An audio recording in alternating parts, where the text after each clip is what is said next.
Do you meal prep? What is meal prepping? Should you or just don't bother? How do you even start meal prepping? Let me start by saying that meal prepping is not intimidating. In fact, it is very easy and simple. Meal prepping is just a fancier way of basically cooking for yourself ahead of time and then portioning them out to be eaten later on. That's all it is. Think of it like packing your lunches to work or school. I'm sure you have seen all the fitness people who would meal prep in order to get in shape and achieve their goals. Meal prepping is not just for the super fit people. In fact, it is for everybody.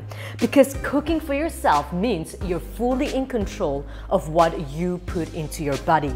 And it encourages you to eat better. It is one of the easiest ways to look after your health. If you're thinking right now, you know what, meal prepping is too time consuming. I don't have time for that. Let me tell you this, the amount of time you spend ordering takeaways or sitting in a restaurant waiting for your food is way more than spending 3 to 4 hours cooking for yourself in a week. On top of that, you're probably spending way more on food, and eating out also means eating foods loaded with calories, fats, and preservatives, which can contribute to your weight gain over time. All these can be avoided if you meal prep. Meal prepping makes your time more efficient because you're only cooking once or twice a week. It helps you to save lots of money too.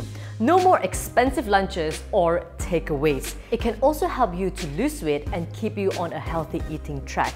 With all your meals prepped in advance, you have no reason to stop and grab unhealthy meals. Plus, you will be able to portion your meals better and pack them with whole foods, rather than eating cheap junks. You're also reducing food waste in the kitchen. No more forgotten vegetables sitting in your fridge for weeks. So how do you get started? Let's talk about the 5 simple steps to get you meal prepping. Let's start with the first step. Take baby steps. You don't have to prep all your meals. Start with one single meal. For instance, you can choose to prep your lunch to take it out with you. I suggest starting with single recipe meals instead of making meals that require 2 to 3 recipes, which can be very complicated.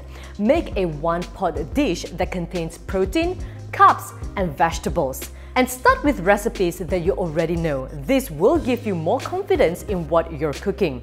That's how I got started. I used to make baked fish with vegetables, and eventually I started to experiment with different recipes. You can check out all my recipe videos on my channel. I believe in keeping things simple because I know that everybody can cook. Remember, take baby steps. Don't try to do too much and overwhelm yourself.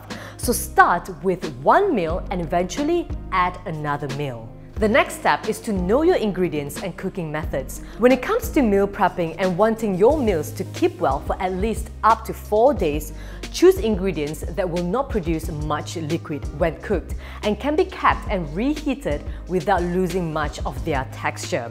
So let's start with vegetables. Some really great vegetables include carrot, broccoli, pumpkin, potatoes, bell pepper, whole cherry tomatoes, cauliflower, leafy greens such as lettuce or spinach, rockets, and kale.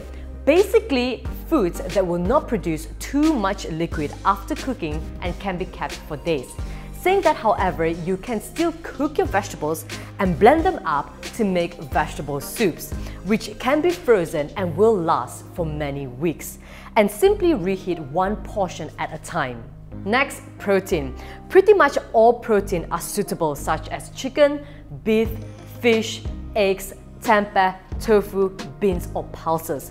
This really comes down to the cooking method. In order for them to last long, fully cook your protein. So make scrambled eggs or hard-boiled eggs and keep them with the shell on, rather than soft-boiled or poached. Same goes to chicken, beef, or even fish. Fully cook them and avoid consuming medium rare or raw. As for beans and pulses, keeping them dry will be the best option, as you can simply toss them onto salad and take them out with you.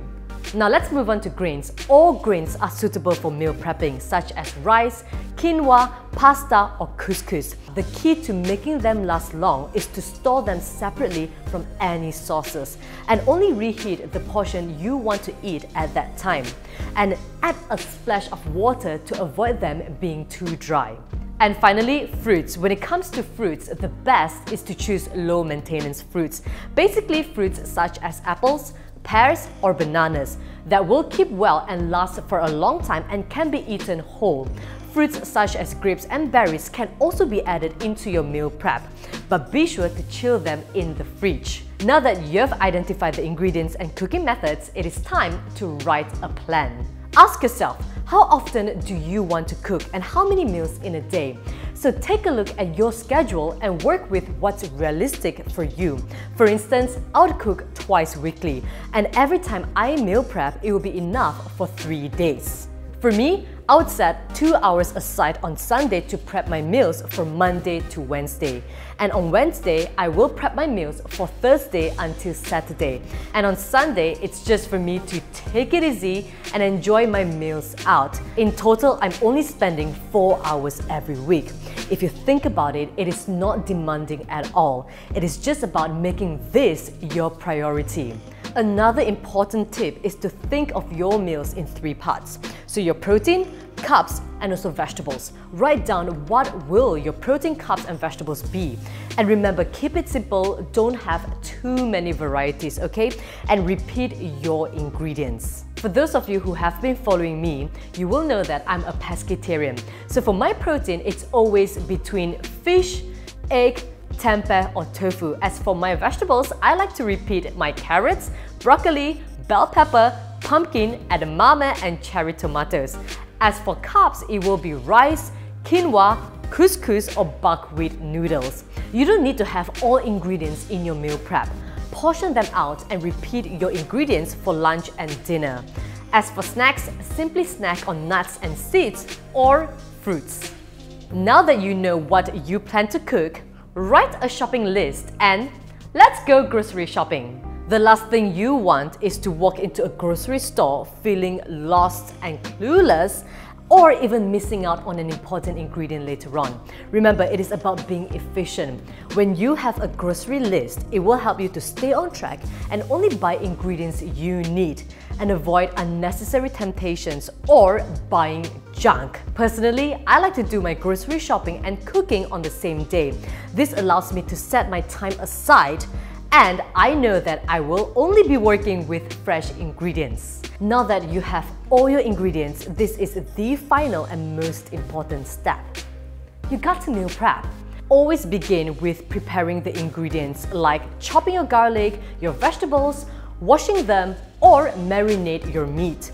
You may want to preheat the oven if you're using them while you're prepping your ingredients to save time. So start off with foods that require the longest cooking time, followed by the easier meals. For instance, for my meal prep, I'll start by preheating the oven and chop up all the vegetables.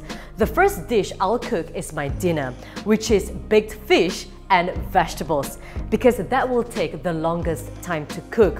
While the dish is cooking in the oven, I will go ahead and prep my lunch. Tuna salad. There is no cooking required, so it is all just about assembling and putting the ingredients together. Now that lunch is ready, I'll move on to prep my snack, banana walnut muffins, as that will also take time to cook in the oven.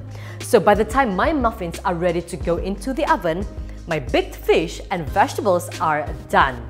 While waiting for my muffins to cook in the oven and for my fish to cool down, I'll go ahead and prep breakfast, which is overnight oats, and also portion out my trail mix into 3 separate containers for each day.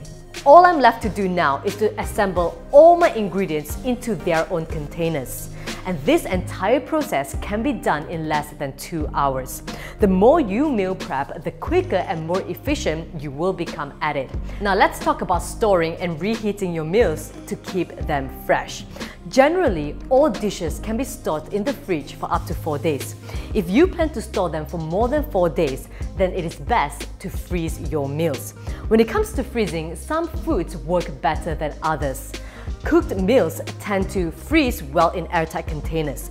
Foods with high moisture content such as salad greens, tomatoes or zucchinis are not recommended as they tend to become mushy when frozen and thawed. Consume high liquid ingredients within 4 days. As for reheating your meals, stovetop is the best way to heat foods evenly and preserve texture.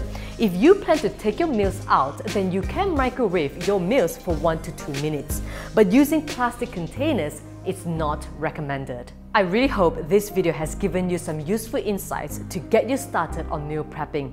Remember, keep it simple and there is no one correct method, as this differs based on your food preferences, cooking ability, schedules, and your personal goals. The long-term benefits of meal prep are so worth the effort. Not only it will save you time, but you will start to eat better and live healthier. So do share with me your tips and tricks when it comes to meal prepping in the comments below. I would love to hear what you do and what you have found to be useful. Don't forget to like this video, share this video on to encourage your friends and family to start meal prepping, okay? Be sure to subscribe to my YouTube channel for a lot more healthy recipes, fitness tips, and also workout videos.